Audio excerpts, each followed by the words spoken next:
Well, good morning, everybody. Thanks, Jeff, so much for sharing about what we can expect this month, and thanks, Scott, for bringing that out for me. Appreciate it. And welcome to those of you joining us online as well. I'm greatly looking forward to this month together. Really excited about Global Month. I enjoy this every year. I want to share just some thoughts as we enter into Global today. And I was thinking about kids. And I think one of the most amazing moments in the development of a human being is when a child utters his or her first words. Parents wait often for this moment with bated breath. Often they try real hard sometimes to accelerate that process. I know fathers and mothers who spend hours just coaching their kids to make sure the first word is either mom or dad, right? And then it often sometimes becomes like a source of marital competition. And then the kids start talking, and you sometimes wish they weren't talking, especially when they're going, mom, mom, mom, mom, or dad, dad, dad. And then it's like, oh man, aren't you glad you won that competition, right? That's why with my two kids, I just focused on the word mom. Learn the word mom. No, I didn't do that. But soon after they learn the words mom and dad, children learn the word no. And psychologists say this is an important word, helps the child individuate and set boundaries to assert a sense of identity and autonomy. Supposedly, this is a good stage, this no stage. It kind of makes me wonder if the psychologists ever have a child of their own, but that's beside the point. And right around that time, kids kind of pick up another word. Right? They don't create this word, they pick up the word. They use this word a lot, especially when someone else wants to play with one of their toys, or when someone wants to wear some of their clothes, or maybe someone wants to taste some of their food. Children say this word, it becomes a favorite word, and the word is, of course, mine, right? I mean, my toys, my stuff, my room, my food, mine. And sometimes I think that some people go to the grave with that as their favorite word. They may not say it out loud often, but it marks them. It is on their wallet, it's on their bank statement, it's on their house, it's on their car, it is on their time, it's on their life. Mine. And I really believe that ultimately, at the end of this life, you and I are going to express one of two things to God. Either you and I will express to God from the core of our beings, yours, God. Everything I have and everything I am is yours. Or you and I will express to God from the core of our beings, mine. My stuff, my life. God, this is not yours. Every human being at the core, I think, will ultimately express one of those two things to God someday. Yours or mine. And those are two very different postures toward God. Two very different destinations. So it's February, and we're starting Global 2023. And last month, we actually looked at the life of David in the Bible. And I'm telling you, David messed up in numerous areas of his life. At points, he mishandled sexuality and power. His family was largely a disaster. He was not always terribly honest.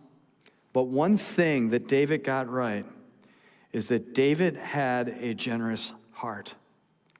He had a generous heart. He basically said, God, yours. And so today, I just want to take one more look at David's life, and then we're going to move on from the story of David. And here's why I'm so excited about this, that often I think generosity is an area of defeat for people. It's an area of defeat for even followers of Jesus. I think a lot of people will sometimes wonder, should I give all my resources away? Can I enjoy anything that God has entrusted to me? Is God asking me to live like a hermit? I mean, what does that mean? And it's at that point sometimes that followers of Jesus give up. And instead, they begin to kind of drift into whatever standards society has regarding material possessions. They kind of get squeezed into the world's mold. And so the question, I think, for us becomes is, well, what is a follower of Jesus? What does a generous heart look like? What does that even look like? And that's what I want to focus on today. What are the kind of the litmus tests of a generous heart? And what's interesting about the story of David, like many in our society, David was entrusted with much, I mean a lot, in the way of material resources. He eventually becomes a king of a nation. Yet God did not ask David to give all his resources away. He did not ask David to live like a hermit. But somehow, all this stuff did not get a hold on David's heart either. David developed one of the most generous hearts, I think, in the entire Bible.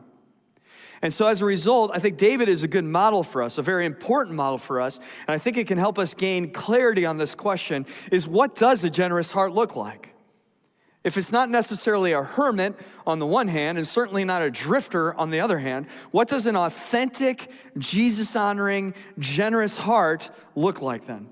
And how do I know, that I'm growing as a Jesus follower in this area, that my heart is growing in this area? So I really just want to focus on the heart today. And I'm going to look at 3 snapshots of David's life, another 3 characteristics of a generous heart. We're actually going to start in 1 Samuel chapter 30, verse 9. It was difficult to narrow it down just to one passage and one story, so I chose 3, and there are so many stories about David's generosity. But if you would, I'm just going to ask you to bear with a little bit of text today. And again, these are just going to be 3 snapshots of David's life, 3 characteristics of a generous heart. And here's the first snapshot. Okay, if you want to know, am I developing a generous heart? I mean, what does it look like to be a Jesus follower in this particular area? I think that generous hearts focus more on the needs of others than their own personal discontent. Okay, generous hearts focus more on the needs of others than their own personal discontent. I think this is one way that you know you can that you're developing a generous heart. In other words, you find yourself moved more by the needs of those around you, or moved more by your discontentment. Here's a classic example from David. Let me just try to summarize. We actually touched on this story a couple times over the last few weeks. David has this little community in the Bible. David has this little community of people. They're kind of on the run. They establish a refuge village called Ziklag. And while David and his men were away fighting the Philistines, who were after them, a group known as the Amalekites came and then ended up burning their village down. Okay, the Amalekites actually carried off the wives and the children and all the possessions. Okay, and this about wiped David and his men out. And the men were ready to stone David. I mean, great season in David's life. But David turned to God, and God told David, here's what I want you to do, David. I want you to pursue the Amalekites, okay? You will overtake them and succeed, in the rescue. And so David rallies what the Bible calls this little discontented community. It says that those guys were discontented, and they went off to pursue the Amalekites. Now look with me, if you would, at 1 Samuel chapter 30, verse 9. It says, on the way, David and the 600 men with him came to this area called the Besor Valley, where some stayed behind.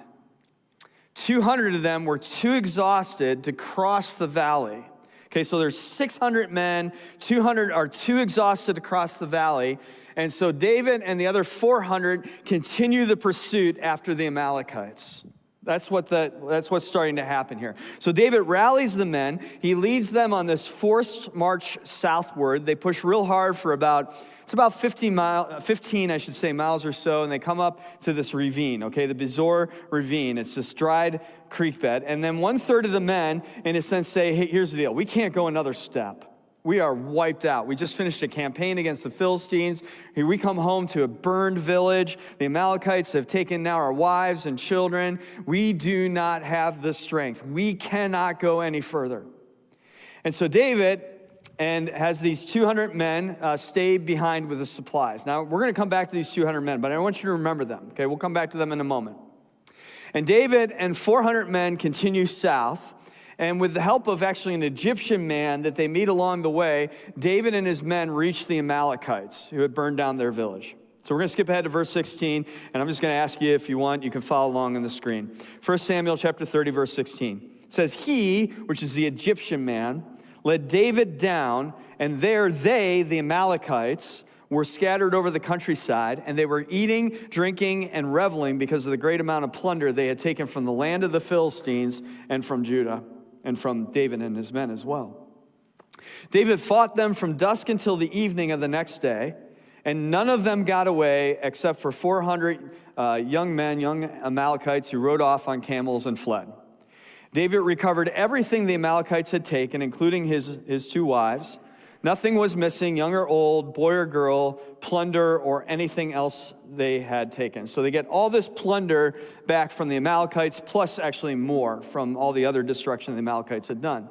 David brought back everything. He took all the flocks and herds, and his men drove them ahead of the other livestock, saying, "This is David's plunder." Now, this sounds like a good ending to his story. But now remember, there are 200 guys who decide to stay back in the Besor ravine. All right, they're too exhausted to go on. So verse 21, it says, "Then David came to the 200 men who had been too exhausted to follow him and who were left behind the Besor valley. They came out to meet David and the men with him." I mean, just imagine the response when these 200 men see David with all of this plunder they had gotten back, plus the wives and children and more, right? And as David and his men approached, he asked them how they were. Isn't that cool? I mean, here's a leader, basically saying, "Hey, how you doing? I know you had to stay back. How you doing right now?" But all the evil men and troublemakers among David's followers said, "Because they did not go out with us, we will not share with them the plunder we recovered." I mean, it's like finders, keepers, losers, weepers, right? "However, each man can take his wife and children and go." Okay? These men, the scripture actually, the Bible calls them troublemakers, right? They in a sense say, these troublemakers in a sense say, here's the deal. We did all the work. Okay, these guys stay behind. So we're keeping the plunder for ourselves. I mean, these guys are like undeserving parasites that are just going to eat into our winnings. Some of you know that we have, we just have this incredible growing disability ministries at Constance Free Church right now. Currently, we have 50 kids with some form of special need attending our church. Andrea, who is in the last service, our disability ministries coordinator, and others have just done such a remarkable job walking alongside those with disabilities and their families to experience care and find community and meaningful contribution. It's just something we've been working on the last 2 years as a team. And I'm telling you, the opportunity is great. In fact, I hope that you reach out to Andrea if you have a desire to possibly serve in this ministry, because the opportunity is just so great there. But I was thinking about this more recently. Over the decades, there have been several stories of sporting events like track meets, where the race starts and then all of a sudden a runner stops in the middle of the race to go back and help someone who got injured in that same race. And one of the first stories that I personally recall was in 1976 during the Special Olympics in Seattle, Washington. And this story really kind of almost was kind of in the forefront of other stories that would soon follow. And there were 9 contestants with a special need, and the 9 contestants assembled at the starting line for this 100-yard dash. And they left the starting blocks. I mean, as you might imagine, these boys left the starting blocks with enthusiasm to win. They run to win this race. But one of the boys, one of the 9, trips on the track. Okay, tumbles over a couple times, and Wells just begins to well up in tears. Now, at this point, over time, there were varying stories that were circulated. There's no video of it or pictures of it. But the actual story was that 1 to 2 of the other runners stopped in the race, turned around, and then went back to help this boy. And together with this little boy, arms embraced, they walked across the finish line. And the stadium erupts. I don't even think they remember who won the race. Okay, the stadium just erupts. The runners had a choice. I can either be more concerned with my own sense of fulfillment, my own sense of accomplishment through winning this race, or more concerned about this boy, right? More concerned about his sense of fulfillment and security. What an incredible lesson I think that these boys have to teach us. Am I right? It's an incredible lesson. It would have been so easy to continue the race saying, man, he should have trained harder. He should have been more careful. He should have persevered, picked himself up. I mean, to turn around means to cut into my winnings. And we live in a world that teaches run to finish, run to win. And some of that's good. We live in this world, though, that's in a sense says that the secret to fulfillment and security is more stuff. Sharing means less stuff. It means less fulfillment, less security. And as a result, it can be easy to pass others in need saying, they should have been more educated.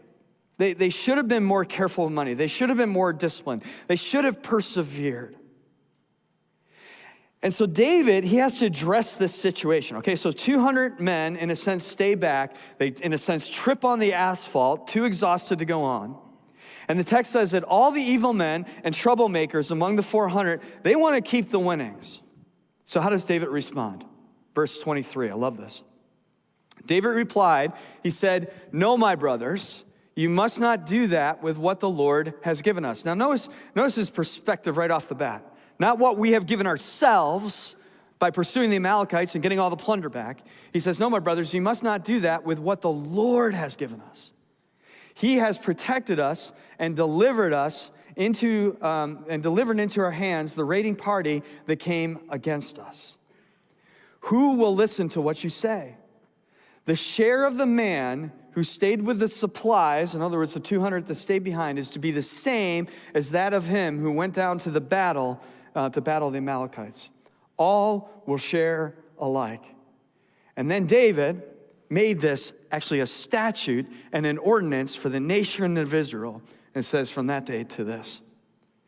Now you got to notice the connection between David's gratitude to God and David's desire to be generous. David, in a sense, says to these 400, here's the deal. You are thinking about stuff all wrong. You're thinking about stuff all wrong. We only have these resources because God was gracious and generous to us. So how can we not be gracious and generous toward others? David leaves an example for us. Anytime we face a financial choice, I think if we start by thinking about how honestly gracious and generous God has been to us. He positioned us here in this community. He gave us the ability to think and to become educated possibly. He has given us his hand. He has been gracious and generous toward us. You didn't have to have this life. But we've been given it because he has been gracious and generous toward us.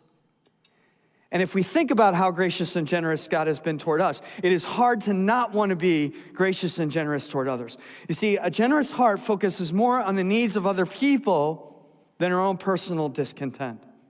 Now, God is not talking about personal neglect here. That's not what he's talking about, but grace and generosity toward other people. Okay, so that's the first snapshot.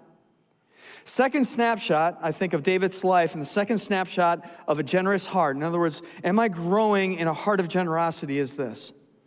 Generous hearts look for opportunities to give. Okay, generous hearts look for opportunities to give. In other words, generous hearts seek opportunities to share, not just opportunities to acquire. This means being proactive, I think, being intentional. At least it does for me. Otherwise, I have this tendency to drift. Let's skip ahead now to 2 Samuel chapter 24, verse 18. Second snapshot of David. Briefly paint the scene. David is now the king of Israel. Okay, he's a king. There has been a very destructive plague in the nation of Israel. And thankfully, as a result of God's mercy, he stops the destruction, and the city of Jerusalem in the nation of Israel is saved. And David, recognizing, and I won't go through the whole story, but he recognized how his sin contributed to that plague. Okay, so David's sin contributes to this plague, and he wants to build an altar to the Lord at that moment. And we pick up the verse in verse 18. And so this is 2 Samuel chapter 24, verse 18. You can read along on the screen again. And that day, Gad went to David and said to him, "Go up and build an altar to the Lord on the threshing floor of Araunah the Jebusite." So David went up as the Lord had commanded through God. And when Araunah looked and saw the king and his officials coming toward him, he went out and bowed down before the king with his face to the ground. And Araunah said to King David, "Why has my lord the king come to his servant?" And David answered, "To buy your threshing floor. I want to buy your threshing floor, Araunah, so I can build an altar to the Lord, that the plague on the people can be maybe permanently stopped here." And Araunah said to David, "Let my lord the king take whatever he wishes and offer it up." Okay, so Araunah is going to say, "Here's the deal, King David. No, you got a lot of assets, but I'm going to give this all up here. I want to offer it all up to you. Here are oxen for the burnt offering. Here are threshing sledges and oak yokes for the wood. Your majesty, Araunah, gives all this to King David." Araunah also said to him, "May the Lord your God accept you." And then I love this next verse. Check out this next verse. This is a key verse. But King David replied to Araunah, "No, I insist on paying you for it. I will not sacrifice to the Lord my God burnt offerings that cost me nothing." Now, I'm going to be honest. On the surface, this does not seem to make much financial sense, right? I mean, here is Araunah. He's saying, "Man, I got all this. I'll give you everything you need to build this altar to the Lord." I mean, it just does not make financial sense that David would turn that all down. And Araunah is offering it to, for this burnt offering, and obviously, considering God will end up with it all anyway, what difference does it make who pays for it? Could have gone down that road. But David, in a sense, says, here's the deal. I know that God's going to end up with it either way, but it will not come from my heart in the same way if it costs me nothing. See, when I give of my possessions, I give a little part of myself, and my heart changes, right? It gets a little freer from the grip of stuff, a little more devoted to God. So David says, I want to pay. I will not give to God if it costs me nothing. David looks for an opportunity to give. Okay, this is, in my opinion, is so countercultural. And I have to battle against this as well. We live in a world that is just marketed toward the desire to acquire more, not give more. Companies will spend millions on commercials because they effectively capture the desire to acquire more. I remember an ad a while ago. It's from a furniture store, and there's this picture of a beautiful sofa, and the caption underneath said this. So that's not tribal drums you're hearing, it's your heart, right? And I was thinking to myself, in other words, you want a real heart movement? Get this sofa, right? I mean, pillow stuffing is going to move you toward tribal dance. And think about the irony of that. People don't dance when they're on a sofa, right? Here's another one. There's another ad from an automobile company. Again, beautiful car displayed in the picture, and here was the caption. You can't buy happiness, but now you can lease it, right? Here's the challenge. This week or next Sunday, as you are viewing ads online or during the Super Bowl, just check out how companies are trying to capture the desire to acquire more. They will use humor. Sometimes it's not even connected to actually their product and the company itself. They'll just put something out there. But the end goal is that you acquire more and to tap into that. That's the end goal. Just take a look at it this week. But here's the thing. When we give, we set in motion, and especially give with the right heart, we set in motion, I think, a spiritual dynamic. When we give, we set in motion a spiritual dynamic. I think good things start to happen when we give. I think they happen to the one who receives the gift. I think they happen to the one who gives the gift, the heart of the one who gives the gift, and they happen to also to people who might happen to watch it. If done right, you cannot give without setting this type of spiritual dynamic into motion. So look for opportunities to give. Maybe it's a child. Many of you know that over the past 15 years, we've been sponsoring children through Global Fingerprints, a ministry of our denomination. We currently have 428 children sponsored by those of you in our church. plus another 200 through our Philippines partner, the Children's Shelter of Cebu. In fact, here's a picture. I want to show you a picture. Senior Pastor Randy, he's meeting actually his sponsor child for the very first time. And this happened actually in the recent couple of years. And these sponsorships help send children to school. They help care for their physical, spiritual, and emotional needs. But what's awesome about this, and I think it sets it apart probably from some other sponsorships that are out there, is all that happens in connection with planting local churches around the world. Over 100 churches, catch this, over 100 churches have already been planted in connection with Global Fingerprints. That's incredible. Our former executive pastor here at Constance works for our denomination now, and he's basically the director of Global Fingerprints. And God is just doing some incredible things. Isn't that awesome? A spiritual dynamic has been set into motion when giving happens in the right way. Maybe it's not just a child, maybe it's giving to our partner goals this month, which includes technology and software and shoes and clothes, and we're actually going to be focusing on a tutoring center. You're going to hear about this in India. Tools and well drilling equipment in the Congo. That's something that we want to be able to raise money for. We actually raised money for well drilling equipment many years ago, but as you might imagine, that well drilling equipment has been well used and is now failing.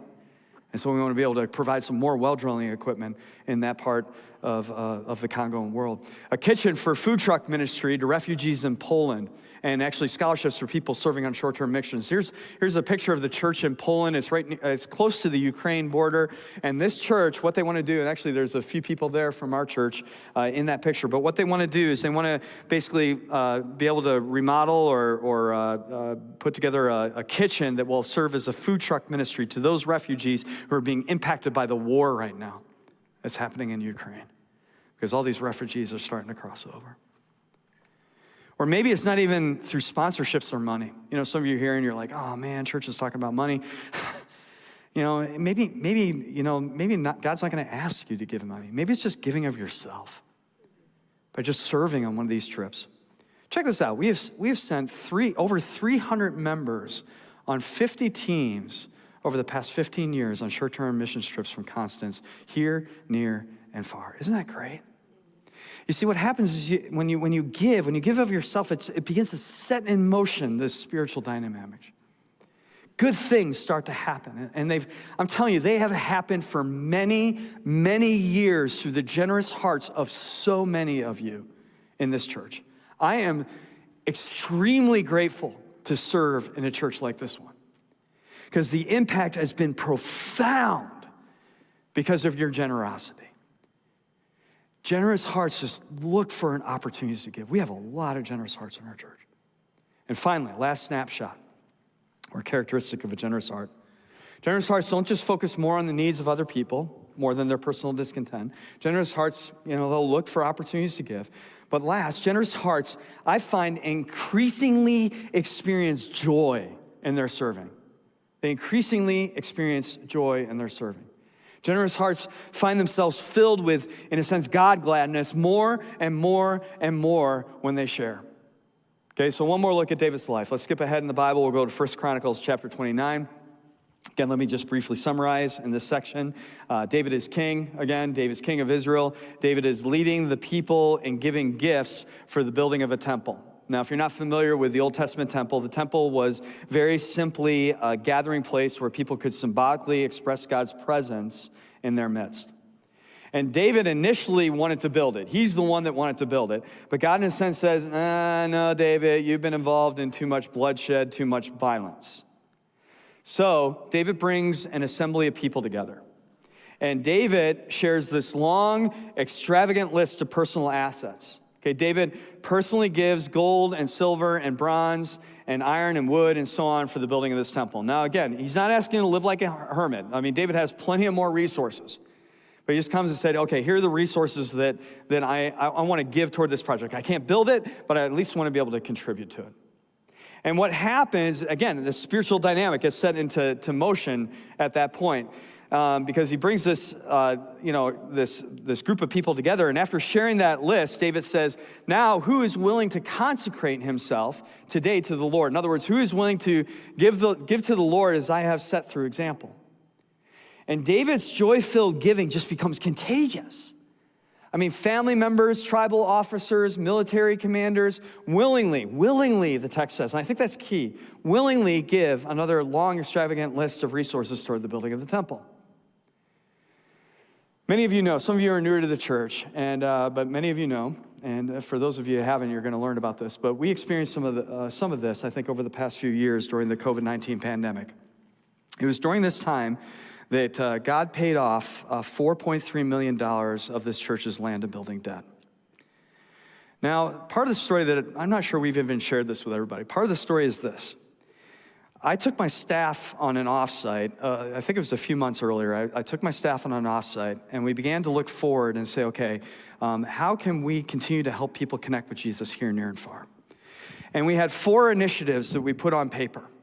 And then that got presented to our governing board, the elder board, for some consultation. And one of the things on that strategic plan was this. We want to be able to reduce debt in order to free up resources to be able to continue to have an impact, not here necessarily, but out there, to help people, more and more people connect with Jesus Christ. And Senior Pastor Randy's desire, of course, was, man, what would it look like to be able to pay off all our debt within like a short number of years?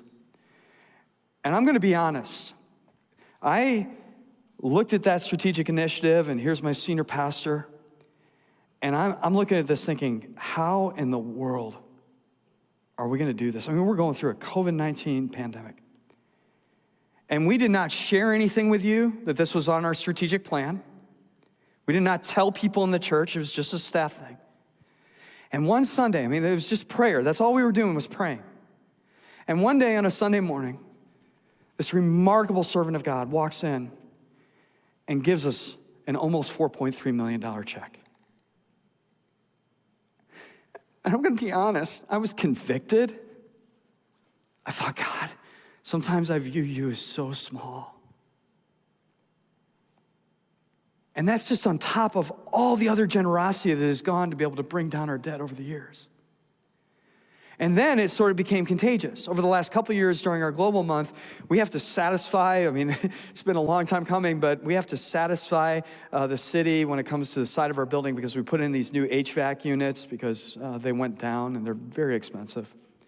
And we also knew that we got to refresh our community room. There's failing technology happening. Even today, it was mostly dark on the stage. And all of a sudden, God, in the last couple of years, because of the generosity of our church and because of just being able to capture some additional dollars as well, we raised another $1,050,000. And so in mid-May, what's going to happen is we're going to take care of the external identity of our building as well as the community room. And we're going to turn that hopefully into a venue that's going to be even better for like weddings and funerals and the tradition service that we have in there, as well as we do a lot of ministry. It's a kind of a multi-purpose room, so we do a lot of ministry throughout the week, but we also serve the community with that room. And by the way, again, we're going to remain debt-free. We're not asking for any more, okay? So this whole month is just about getting resources out there so we can help more people connect with Jesus. But it's amazing what happens and how contagious that can become. And so David gives, and by the way, you can learn more about that building project. It's actually on the main page of our website right now and on the app, and you can see some updated pictures. We had to make some little bit of cuts because, again, we just didn't want to ask more and we didn't want to go into debt. And so you can go to our website or the app. So David, his giving, it becomes contagious. And others give a long, extravagant list of resources toward the building of the temple. And then you can look at verse 14. 1 Chronicles chapter 29, verse 14 says this, that after this all unfolded, David is now praying to God. And he says to God, but who am I and who are my people that we should be able to give as generously as this?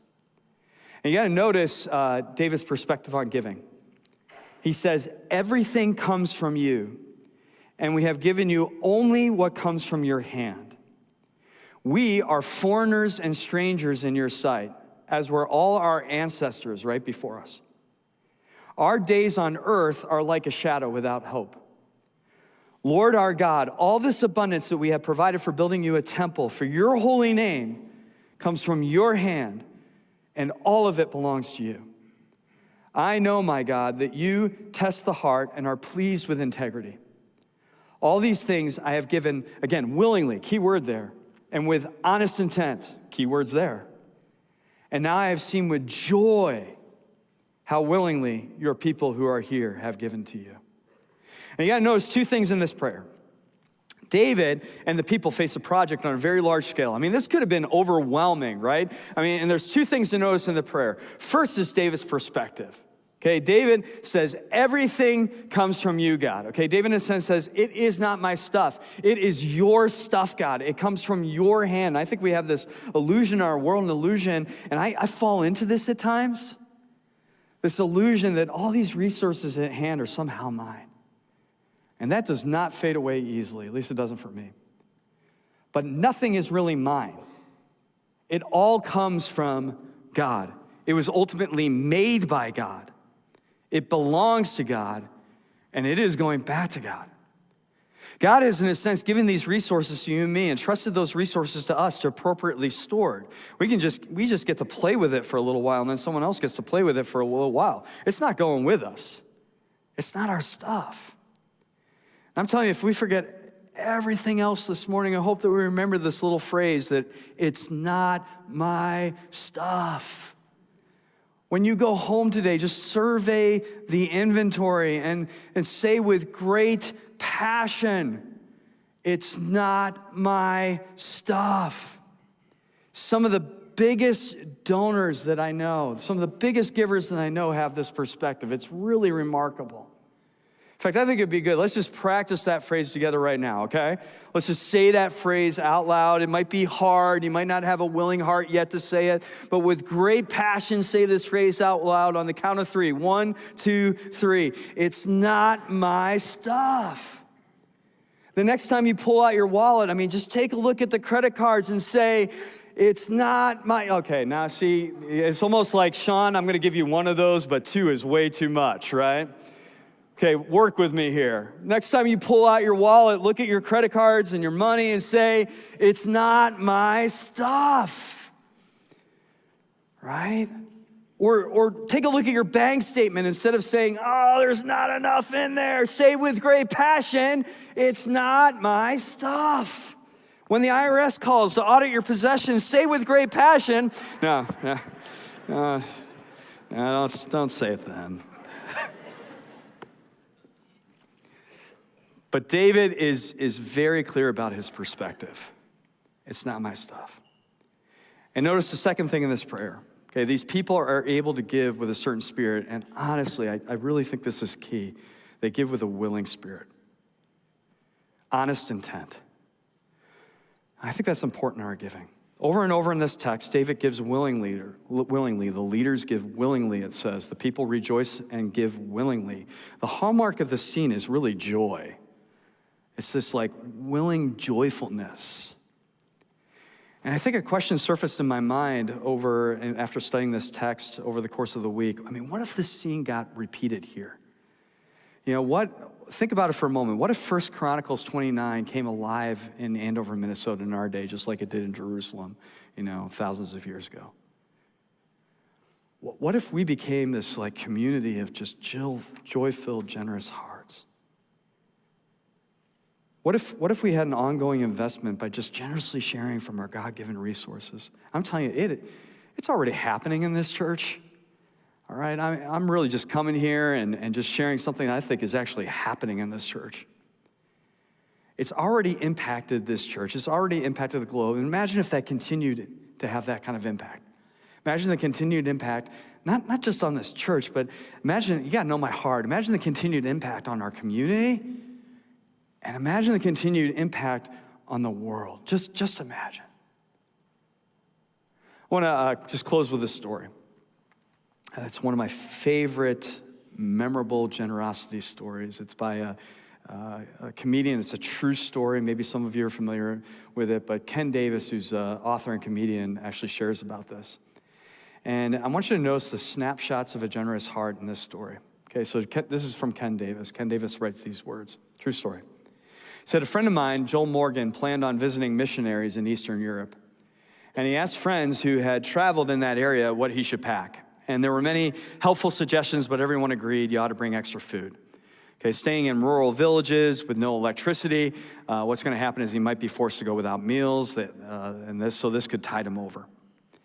And one missionary actually warned Joel and said, hey, bring more than you need, because some of that stuff actually might get confiscated in customs. In fact, it's kind of a remarkable story that Jeff, when he was in the Congo, got this cargo and opened it up and said, oh, from Constance Free Church. I mean, it's great that it actually arrived, okay?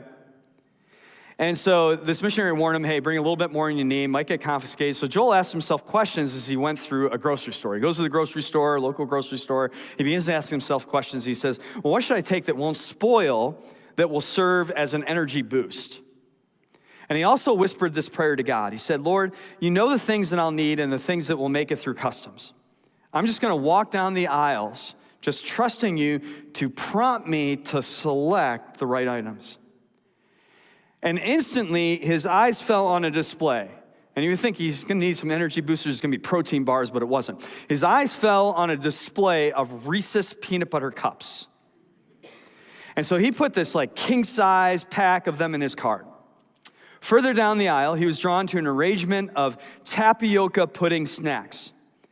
And I'm just going to be honest right here. From my perspective, when anyone is drawn to tapioca pudding, it's already a miraculous sign, okay? Finally, he scooped up some small cans of fruit cocktail and then also some gum and candy. And he thought, well, okay, this should tide me over, he thought. And on the fourth day of his trip, he arrived in Romania. We actually sent teams to Romania many years ago. There's a lot of just incredible ministry that was taking place during Romania in this time. And Joel was going to spend several days with a couple who had labored over there, sent by a national organization. But for all practical purposes, they had been forgotten. Okay, they faced hard conditions. Heat and electricity were turned off for days. And so Joel and his team were actually the first English-speaking people this missionary couple had seen in months. And just to talk English was cause for celebration. And of course, they had two teenage girls at the time. And as you might imagine, these two teenage girls were starved for anything American. So Joel spent some time chatting and praying with them, and as Joel was about to leave, he thought about the survival goodies that he had purchased for himself, and he had this idea. Okay, it was only the month of October at the time, but he had this idea, and he said, why not use these snacks to celebrate an early Christmas together? And so giving away his supplies would mean relying on God for the rest of the trip, but somehow he knew that this is exactly what God wanted. And so he retrieved his backpack with all the goodies inside. He sat down with the family in their living room, and he basically took the role of Santa, and he just played it to the hilt. And he asked the two teenage girls, he started with the two teenage girls. He said, if you could have one thing from the United States, what would it be? And in unison, these two teenage girls said, candy. So he asked, what kind? And Joel was pretty confident at that point. They'd be satisfied probably with they'd love anything that he had. But the mother chimed in, he said, the girls love Reese's peanut butter cups. But they're not available in this part of the world. And so with a lump in his throat, Joel reached into his bag. He pulls out this king-size pack that he smuggled into the country. And the girls are just like jumping up and down joyfully, as you might imagine. Laughing as they held this like treasure in this country, between them. And so wiping a tear from his eye, Joel was getting pretty excited about this. Joel asked the mother, what item from back home would brighten your day? Now, this is a risk, okay? Because what if she wanted a side of beef, okay? But with one miracle already in the bag, what could go wrong? And the mother replied, a missed fruit. She said it a bit sheepishly, especially citrus fruit. And so reaching into the bag, Joel took out a can of fruit cocktail, and then he took out a tin of canned mandarin oranges. Now everyone was just laughing and wiping away tears of joy. And after a time of celebration, Joel turned to the father. The backpack was nearly empty. He considered removing a few items, just asking the father, hey, take your pick, make a selection. 2 out of 3 miracles isn't bad. Why press your luck? But something deep in Joel's soul shouted, go for it. And before he could argue with God, he heard himself ask, hey, Gary, this is the missionary Gary. Gary, what's your favorite dessert? And this wonderful servant of God smiled and said, it's something no one else in the world likes. tapioca pudding. And Joel nearly injured himself pulling the pudding from the bag, racing across the room to show him this like Super 4 snack pack of tapioca pudding that God had prompted him to buy 7 days earlier and 4,000 miles away. And what followed was praise and worship in its truest form. And 9 people crowded in this little room in Romania were just weeping and singing praises to God.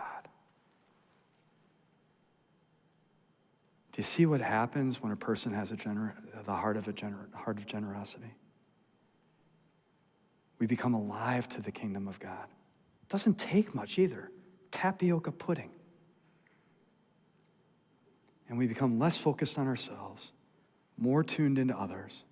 We have a greater sense of community. And I'm telling you, with the right heart, you're going to look back on a pile full of memories, lives changed because you gave resources to bless others. When there's a heart of generosity, you go on this like adventure with God. And so as we think about Global this month, ask yourself the question, how about you? Do you want to go on an adventure with God? That doesn't necessarily need money either, okay? Again, we're just going to raise some funds that we're hoping to push out there to make a difference. Could be something else. Maybe you're going to go on a trip. I don't know.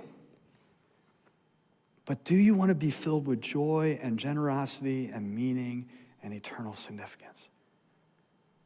What would that look like if that happened in this city? Amen? Amen. Let's pray. Father, I'm going to pray David's prayer, actually, for us as a church as we head into the rest of Global this month.